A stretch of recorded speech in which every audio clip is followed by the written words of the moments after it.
Москва шаарында эмгектенип үй бүлө багып жаткан мекенештер сиздер үчүн 12 жылдан бери таза документ жасап келе жаткан Али Байкени сунуштайм. Документтердин бардык түрүн ишенимдүү түрдө жасап беришет.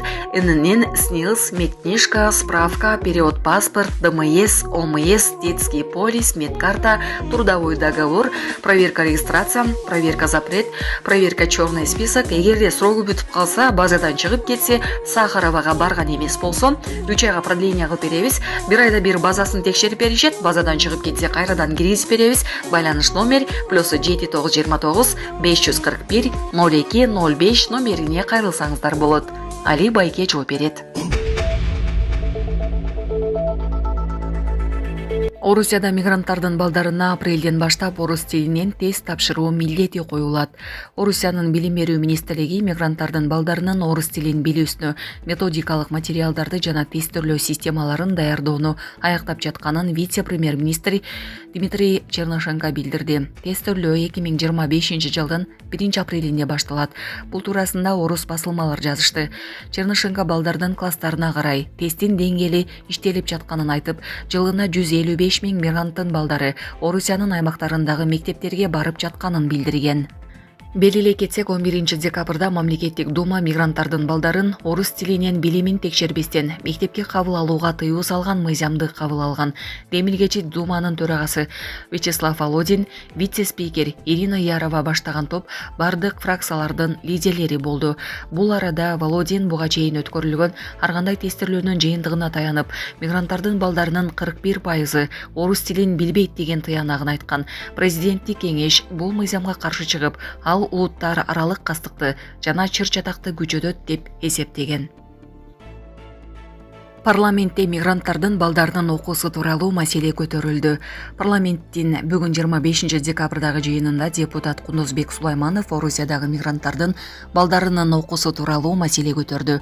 Эл өкүлү Орусияда орус тилин билбеген балдарды мектепке кабыл алууга тыюу салган мыйзамды эске салып, онлайн болсо дагы мигранттардын балдарын окутуу керектигин айтты. Жакында Орусия Федерациясынын Думасынын кабыл алынган мыйзамы боюнча орус тилин билбеген балдарды мектепке алууга тыюу салып койду. Биздин билим берүү министрлигинде өткөндө мен уккан маалымат боюнча онлайн окутуу деген программаны ойлоп жатышты эле.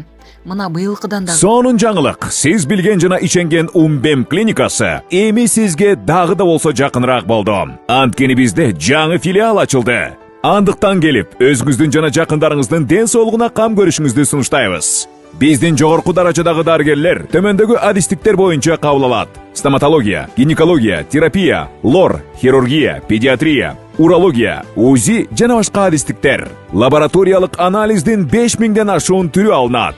Жогорку даражадагы стерилизациялоо. Биздин дарек ВДНХ метросу, Кондратюка көчөсү 2. Телефон номерибиз 8925 103 22 55. Кабыл алууга алдын ала жазылып келүүңүздөрдү суранабыз. Умбем клиникасы. Сиздин ден соолугуңуз, биздин камкордук. Калып калды бул. Эмнеге эле кечеңдетип жатышат? Жок дегенде балдарыбызды ошол жакта онлайн окуусун уюштуруп берип койсок болбойбу? Ушуну көзөмөлгө алыңызчы деген депутат президенттин жана өкмөттүн жогорку кеңештеги өкүлү Алмазбек Абытовго кайрылды. Беле кетсек, буга чейин Орусиянын мамлекеттик думасы мигранттардын балдарын мектепке кабыл алууда милдеттүү түрдө орус тилин билүүсүн текшерүүнү караган мыйзам долбоорун бир добуштан жактырганы кабарланган. Депутат Марипов Ноокаттагы Кыргыз Ата паркына электрондук шлагбаум орнотууну сунуштады. Бүгүн 25 декабрдагы жогорку кеңештин жыйынында депутат Бакытбек Марипов Ош облусунун Ноокат районундагы Кыргыз Ата улуттук паркына электрондук шлагбаум орнотууну сунуштады. Эл өкүлү жаратылыш ресурстары, экология жана техникалык көзөмөл министринин 1-орун басары Кубат Касеиновго кайрылып, аталган эс алуу жайын көзөмөлгө алууга чакырды. Бир күндө 1000ге жакын унаа кирип чыгат. Канча деген акча түшөт. Электрондук шлагбаум жок болгондуктан коррупция болуп жатат. Акча кайда кетип жатканы белгисиз, деди Марипов. Касеинов ага 2025 жылы электрондук шлагбаум орнотуу пландалганын айтып, жыйынтыгы тууралуу маалымат берүүнү убадалады. Казакстанда кырсыктаган учак. Путин КМШ өлкөлөрүнүн мамлекет башчыларынын жолугушуусунда көңүл айтты. Орусиянын президенти Владимир Путин КМШ мамлекет башчылары менен жолугушууда Казакстандын Актау шаарында болгон учак кырсыгына байланыштуу көңүл айтты. Бүгүн Актауда кырсык болду. Анда каза болгондор да, жарадар болгондор да бар. Каза болгондордун үй бүлөлөрүнө, жабыркагандардын бардыгына көңүл айтам. Казакстан менен сүйлөшүп, тез арада Орусиянын өзгөчө кырдаалдар министрлигинин учагы медицина кызматкерлери жабдуулар менен Казакстанга жөнөтүлөт, деди Путин КМШ мүчө мамлекеттердин мамлекет башчыларынын бейформал жолугушуусунда. Беле кетсек, Азербайджан Airlines авиакомпаниясы атаандык учак Бакудан Грозныйга учуп баратып, Казакстанда кулагандыгы айтылган. Анда 62 жүргүнчү жана 5 экипаж мүчөсү болгон. Алардын 37си Азербайджандын жарандары. Мындан тышкары 6 казакстандык, 3 кыргызстандык, 16 орусиялык жаран бар болгон. Акыркы маалыматтар боюнча 2 кыргызстандык аман калганы белгилүү болду. Камчыбек Ташиев суранган мыйзам долбоору дароо 2 жана 3 окууда кабыл алынды. Бүгүн 25 декабрда Жогорку кеңештин жыйынында коррупционерлерге жаза чараларын күчөтүү мыйзамы 2 окууда каралды. Документте мыйзам актыларына төмөнкүдөй толуктоолорду киргизүү сунушталууда. Жубайы же жакын туугандары коррупциялык иштер боюнча оор же өзгөчө оор кылмыш жасоого күнөөлүү деп таанылган учурда аскердик кызматка, укук коргоо органдарына же сот аткаруучулардын бөлүмдөрүнө кабыл алынбайт. Коррупциялык кылмыштарды жасагандык үчүн күнөөлүү адамдын мамлекеттик жана муниципалдык кызмат орундарын ээлөөгө өмүр бою тыюу салынат. Коррупциялык кылмыштарды жасагандык үчүн айыппулдарды жокко чыгаруу. Коррупциялык кылмыштарды жасаган адамдар күнөөсүн моюнга алып жана материалдык зыяндын ордун толтурса, эркинен ажыратуунун эң төмөнкү мөөнөтүнүн кеминде жарымына кесилет. Жыйында укук тартиби, кылмыштуулук менен күрөшүү жана коррупцияга каршы аракеттенүү боюнча комитеттин төрагасы Сүйүнбек Өмүрзаков мыйзам долбоорун бир эле мезгилде 2 жана 3 окууда кабыл алуу боюнча 5 фракция менен 2 депутаттык топтун корутундусу бар экенин белгиледи. Натыйжада аны депутаттар бир добуштан колдоп, сунушталган мыйзамды дароо 2 жана 3 окууда жактырышты. Белгилей кетсек, аталган мыйзам долбоору 5 декабрда 1 окууда каралган. Анда УКМКнын төрагасы Камчыбек Ташиев жыйынга өзү келип, депутаттардан мыйзамды жыл жаңырганга чейин колдоп берүүнү суранган. Жыйында документ кызуу талкууланып, эл өкүлдөрү бир катар сунуштарды беришкен. Ташиев сунуштарды башка да көч органдарынын жетекчилери жана тиешелүү адистер менен кеңешип, кайра карап көрүшөрүн айткан.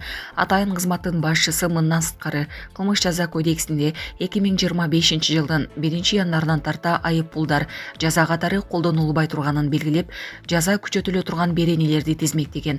Ошондой эле ал коррупционерлердин 31 декабрга чейин гана убактысы калганын айткан эле. Казакстандагы учак кырсыгынан Кыргызстандын 3 жараны аман калганы аныкталды. Бүгүн 25 декабрь саат 18:00 карата маалымат боюнча Казакстандагы учак кырсыгына кабылгандардын арасынан Кыргызстандын 3 жараны тирүү экени аныкталды. Бул тууралуу бүгүн 25 декабрда өзгөчө кырдаалдар министрлигинен билдиришти. Маалыматка караганда Кыргызстандын 3 жараны тең Казакстандын Актау шаарындагы ооруканага жеткирилген. Алар 2004, 1998, 1988 жылы туулган жарандар. Белгилей кетсек, Азербайджан Airlines авиакомпаниясына таандык учак Бакудан Грозныйга учуп баратып, Казакстанда кулагандыгы айтылды. Анда 62 жүргүнчү жана 5 экипаж мүчөсү болгон. Алардын 37си Азербайджандын жарандары. Мындан тышкары 6 казакстандык, 3 кыргызстандык, 16 орусиялык жаран бар болгон. Акыркы маалыматтар боюнча 2 кыргызстандык аман калганы белгилүү болду. Алып баруучу кызды башка чапкан активист Илимбек Исраиловго кылмыш иши козголду. Бишкектеги ресторандардын биринде жаңы жылдык иш-чарада алып баруучуларды микрофон менен башка чаап жиберген Илимбек Исраилов аттуу жаранга кылмыш иши козголуп, 5 суткага камакка алынды. Бул тууралуу бүгүн 25 декабрда Бишкек шаардык милициясы билдирди. Соц тармактарда өзүн активист катары көрсөткөн жаран мас абалында коомдук тартипти жана жалпыга тиешелүү жүрүм-турум нормаларын бузуп, иш-чаранын алып баруучуларынын колунан микрофонду алып, атайлап жана себепсиз кол көтөрүп, эскертүүлөрдү кабыл албай, ресторанын коопсуздук кызматкерлерине каршылык көрсөтүп, микрофонду жерге чаап, бузуп салган. Жыйынтыгында 48 000 сом материалдык зыян келтирген деп айтылат маалыматта. Бул факт боюнча бейбаштык, башка бирөөнүн мүлкүн жок кылуу же зыянга учуратуу менен коштолгон кылмыш иши козголду. Эми ал 20 000ден 50 000 сомго чейин айып салуу же 3 жылга чейинки мөөнөткө эркиндигинен ажыратылып, жазаланышы мүмкүн. Мындан тышкары Исраилов майда бейбаштык менен түзүлгөн протоколдун негизинде бүгүн Октябрь райондук сотунун чечими менен 5 суткага камакка алынды. Кечээ сот тармактарда жаңы жылдык иш-чаралардын биринде катышуучулардын бири алып баруучуларга кол көтөргөн видео тараган. Окуя 22 декабрда Борбор калаадагы ресторандардын биринде орун алганы маалым болгон.